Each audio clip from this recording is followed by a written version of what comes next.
نمازوں کے علاوہ، خاص مواقع کے علاوہ دن میں جب بھی آپ چاہیں درود شریف پڑھ سکتے ہیں، لیکن عام دنوں کے علاوہ جمعے کے دن خصوصی طور پر درود شریف پڑھنے کی تاکید ہے، کیونکہ آپ نے اس کا خود حکم دیا. آپ صلی اللہ علیہ وسلم نے فرمایا جمعہ کے روز کثرت سے مجھ پر درود پڑھا کرو، جو آدمی جمعہ کے روز مجھ پر درود بھیجتا ہے وہ میرے سامنے پیش کیا جاتا ہے. اسی طرح دعا سے پہلے، دعا کے بعد، پھر جہاں کہیں آپ کا نام لیا جا رہا ہو یا لکھا جا رہا ہو یا کسی بھی طرح آپ کا ذکر آئے وہاں آپ کے لیے درود پڑھنا. اسی طرح مسجد میں داخل ہوتے وقت درود شریف پڑھنا، مسجد سے نکلتے وقت درود شریف پڑھنا، پھر نماز سے فارغ ہونے کے بعد درود شریف پڑھنا، یعنی ایک تو نماز کے اندر ہے لیکن نماز سے فراغت کے بعد، پھر اسی طرح ہر مجلس میں آپ پر درود پڑھنا ضروری ہے. پھر اسی طرح صبح و شام کے اوقات میں، یعنی یہ تمام مواقع ایسے مواقع ہیں جس میں آپ درود شریف پڑھ سکتے ہیں. اور موقع کوئی ہو یا نہ ہو، دن یا رات کی گھڑیوں میں سے جس گھڑی میں آپ چاہیں، جب چاہیں، چلتے پھرتے کام کاج کرتے، آپ اللہ کے رسول صلی اللہ علیہ وسلم کو یاد کر سکتے ہیں، آپ کے لیے درود اور سلام پڑھ سکتے ہیں. نبی صلی اللہ علیہ وسلم پر درود شریف پڑھنے کے کئی صیغے ہمارے ہاں مشہور ہیں.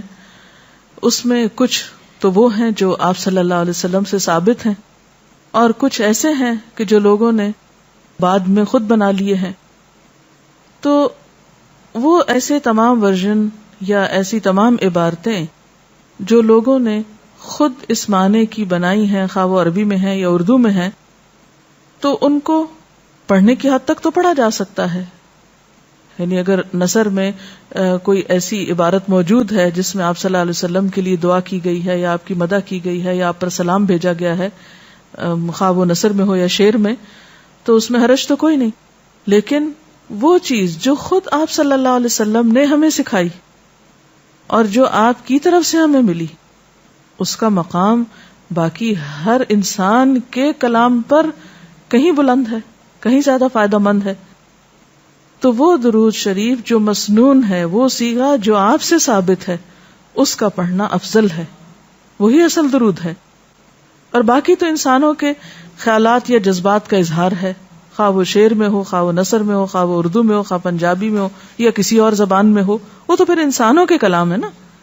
تو جس طرح اللہ سبحانہ و تعالیٰ کے کلام کو باقی تمام انسانوں کے کلام پر فضیلت ہے، اسی طرح نبی صلی اللہ علیہ وسلم کے کلام کو بھی باقی انسانوں کے کلام پر فضیلت ہے. ایک عام شاعر کتنی بھی خوبصورت بات کرے لیکن اللہ کے رسول صلی اللہ علیہ وسلم سے آگے تو اس کی بات نہیں ہو سکتی. ایک عام انسان کتنے بھی خوبصورت انداز میں آپ صلی اللہ علیہ وسلم کا ذکر خیر کرے لیکن وہ اس کے برابر تو نہیں ہو سکتا جو نبی صلی اللہ علیہ وسلم نے خود ہمیں دیا.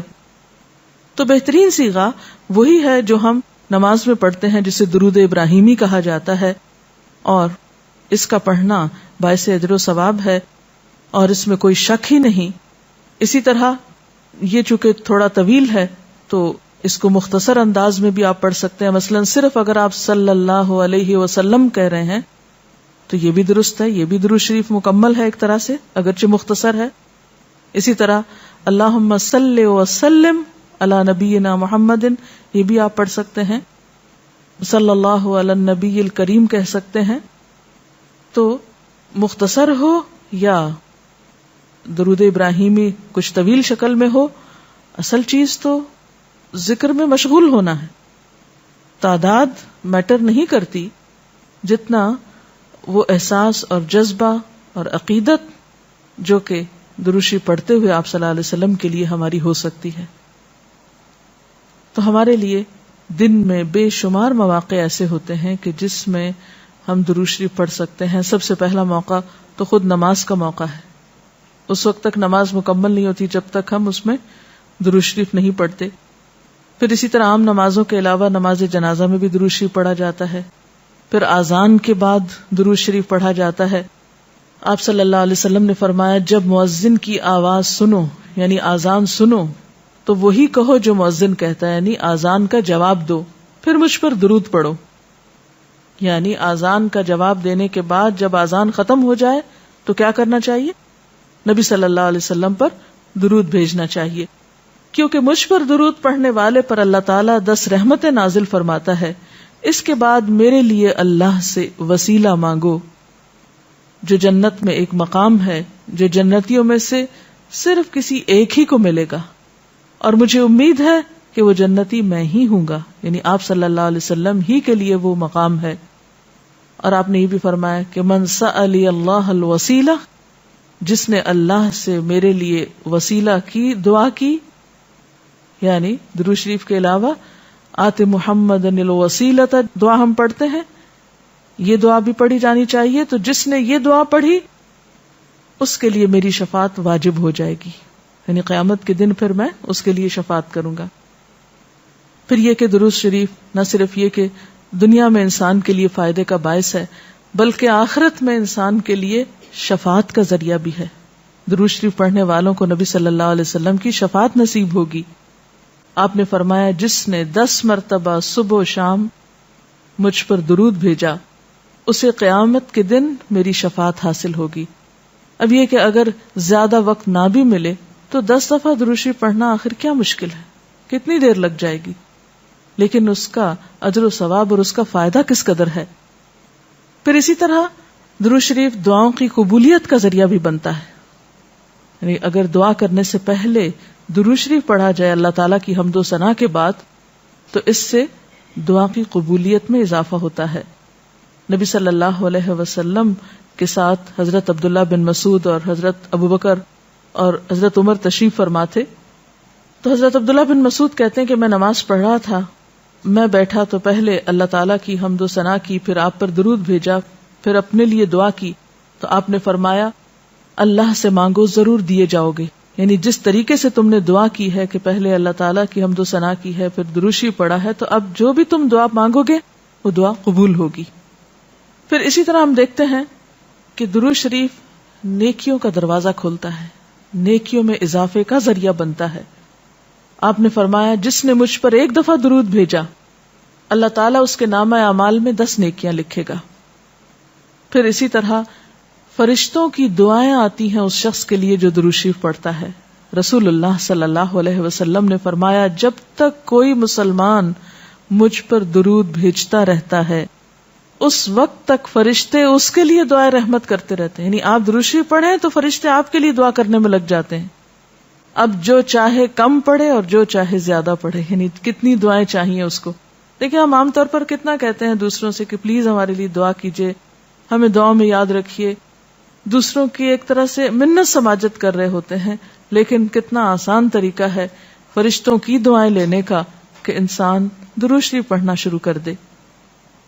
اور وہ شخص جو درود نہ پڑھے وہ صرف اپنے آپ ہی کو نقصان دیتا ہے، اس لیے کہ درود شریف نہ پڑھنا انسان کے بخیل ہونے کی علامت ہے. آپ صلی اللہ علیہ وسلم نے فرمایا جس کے سامنے میرا نام لیا جائے اور پھر وہ مجھ پر درود نہ پڑھے تو وہ بخیل ہے. اس سے یہ بات بھی پتہ چلتی ہے کہ اگر ہم خود درود شریف نہیں بھی پڑھ رہے لیکن اگر کوئی اور آپ کا ذکر خیر کر رہا ہے یا کوئی اور درود شریف پڑھ رہا ہے اور اگر وہ بلند آواز میں پڑھ رہا ہے تو ہمیں بھی آپ کا نام سنتے ہی دل میں درود شریف پڑھنا ہوگا. یہ بھی آپ کے ادب میں سے ایک ہے. اور قیامت کے دن اس شخص کے لیے جو درود نہ پڑھے، درود کا نہ پڑھنا حسرتوں کا باعث ہوگا.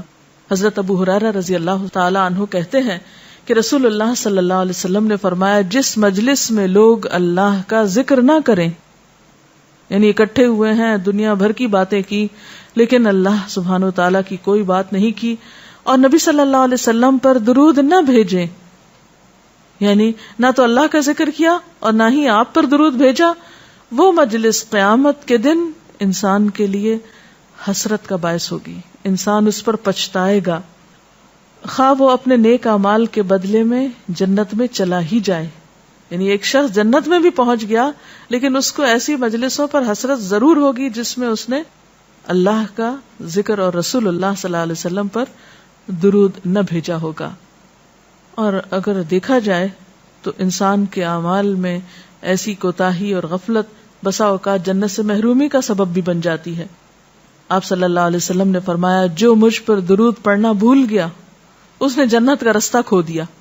یعنی جس نے اتنی غفلت برتی کہ کبھی آپ کا ذکر ہی نہیں کیا اور کبھی آپ کے لیے دعا ہی نہیں کی اور کبھی آپ کے لیے درود ہی نہیں پڑھا, تو اس نے اپنے لیے کیا کمایا؟ ان اللہ وملائکتہ یصلون علی النبی یا ایھا الذین آمنوا صلوا علیہ وسلموا تسلیما, کہ اللہ اور اس کے فرشتے نبی صلی اللہ علیہ وسلم پر درود بھیجتے ہیں. اے لوگو جو ایمان لائے ہو, تم بھی ان پر درود و سلام بھیجو. تو رسول اللہ صلی اللہ علیہ وسلم کے ذکر کا, آپ کی یاد کا بہترین طریقہ آپ پر درود بھیجنا ہے, آپ کے لیے دعائے رحمت کرنا ہے.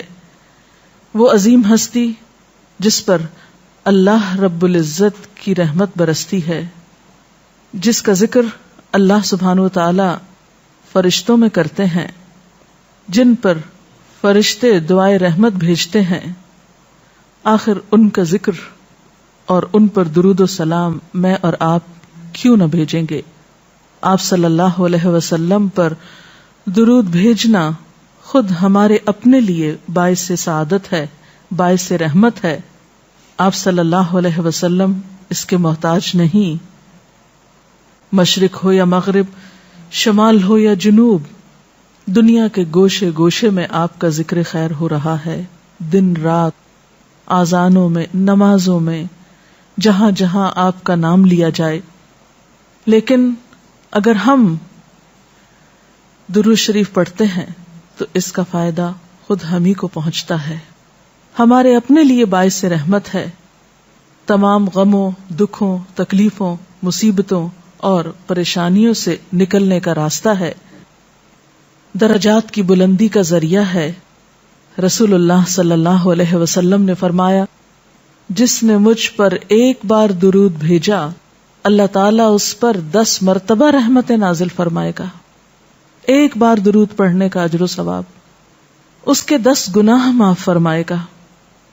یعنی صرف 10 رحمتیں نہیں, 10 گناہوں کی بخشش بھی ہوگی اور 10 درجے بلند فرمائے گا, یعنی درجات کی بلندی بھی. اسی طرح درود شریف آپ صلی اللہ علیہ وسلم سے قربت کا ذریعہ بھی ہے. حدیث پاک میں آتا ہے, قال رسول اللہ صلی اللہ علیہ وسلم اول الناس بی یوم القیامت اکثرهم علی صلاۃ, قیامت کے روز مجھ سے سب سے زیادہ قریب لوگ وہ لوگ ہوں گے جو دنیا میں سب سے زیادہ مجھ پر درود بھیجنے والے تھے. یعنی قیامت کے دن آپ کا قرب بھی درود شریف کی وجہ سے نصیب ہوگا. پھر اسی طرح اگر انسان کوئی اور دعا نہ بھی کر سکے, غم, دکھ اور تکلیف کی حالت میں صرف درود شریف بھی پڑھتا رہے تو اسے ساری دعاؤں سے کفایت کر جائے گا. ایک حدیث میں آتا ہے, حضرت ابی بن کعب رضی اللہ تعالی عنہ کہتے ہیں کہ میں نے آپ صلی اللہ علیہ وسلم سے عرض کیا, اے اللہ کے رسول صلی اللہ علیہ وسلم, میں آپ پر کثرت سے درود بھیجتا ہوں, یعنی بہت زیادہ آپ پر درود بھیجتا ہوں.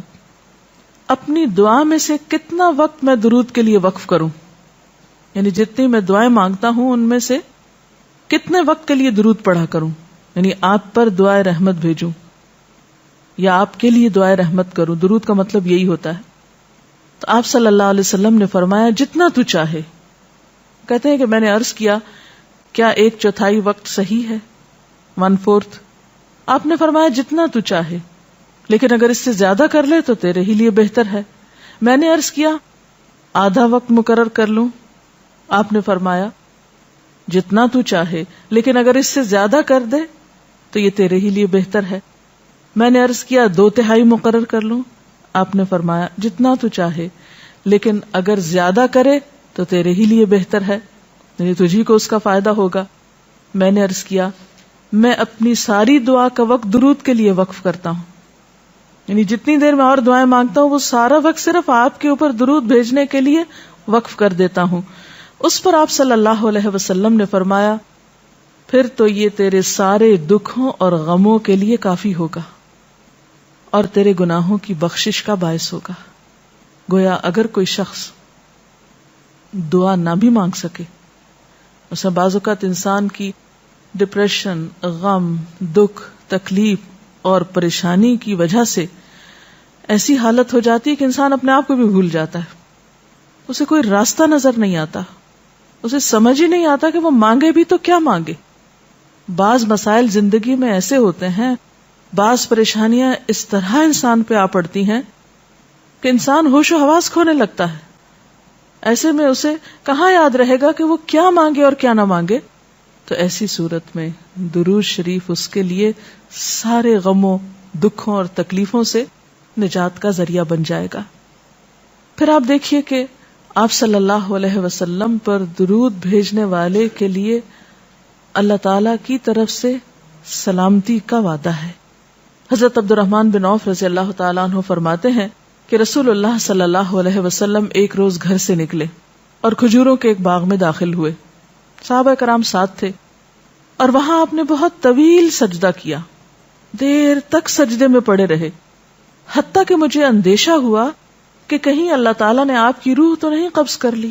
یعنی اتنی دیر ہو گئی ہے سجدے میں، اتنا لمبا سجدہ ہے اور آپ اٹھ ہی نہیں رہے، خیریت تو ہے؟ یعنی ان کو فکر لاحق ہوئی. تو حضرت عبد الرحمن بن عوف کہتے ہیں کہ میں رسول اللہ صلی اللہ علیہ وسلم کی طرف دیکھ ہی رہا تھا کہ آپ نے سر اٹھایا. یعنی جب میری فکر سے یہ حالت تھی تو آپ نے سر اٹھا دیا اور فرمایا کیا بات ہے، کیوں پریشان ہو؟ میں نے اپنی فکر کا ذکر کیا، بات بتائی تو آپ نے فرمایا کہ جبریل علیہ السلام نے مجھ سے کہا ہے کہ اے محمد صلی اللہ علیہ وسلم، کیا میں آپ کو ایک بشارت دوں، ایک خوشخبری نہ دوں؟ اللہ کریم فرماتا ہے جو شخص آپ پر درود بھیجے گا میں بھی اس پر رحمت نازل کروں گا، اور جو آپ پر سلام بھیجے گا میں بھی اس پر سلام بھیجوں گا. گویا جو شخص رسول اللہ صلی اللہ علیہ وسلم پر سلام بھیجتا ہے جواب میں اس کے لیے اللہ کا سلام آتا ہے. اس سے بڑھ کر انسان کے لیے سعادت اور خوش قسمتی کی اور کیا بات ہو سکتی ہے. اللہ تعالی ہمیں ان لوگوں میں شامل کرے جو کثرت سے آپ پر درود بھیجتے ہیں.